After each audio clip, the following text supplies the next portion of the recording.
So after the stringer's made, then of course you cut the blank in half, take away the old stringer, and glue it back together with the new one.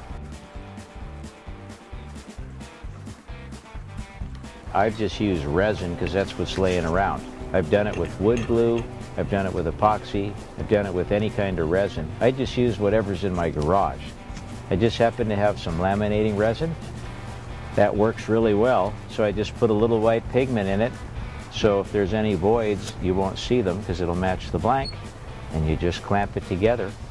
You just have to make sure that you get just enough material so that when you squeeze it together, it squishes it out and takes the air out with it, so you won't have air bubbles later for when you're glassing, because those will blow up through your glass job and make a mess.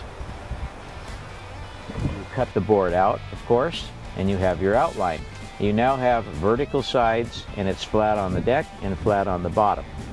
So when you're shaping the board, what's really important, and I think people don't understand, is that it doesn't really matter how you cut that board out. What matters is that in your mind you have an exact vision of what it's supposed to look like when it's finished. Because when I'm looking at the board, I may be running around and hacking away, but I am looking for it to come into focus of exactly what's in my mind.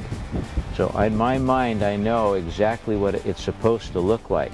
It has to have all the curves intersect. The roll in the bottom is the deepest where the board is the widest and where the rocker peaks the most. It all comes together. So when you're running back and forth, you're pulling these curves out at the right area of the board, and you can see if you're hitting it or not. That's what you're looking for when you're shaping.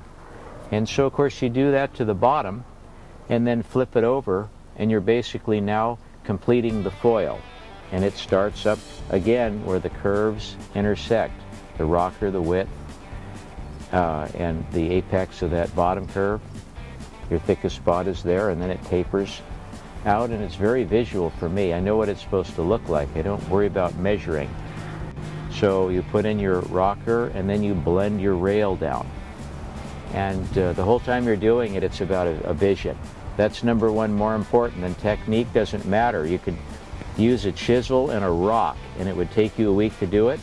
But if you know what it is that you want to end up with, you'll end up with the same result. The tools just make it faster or slower.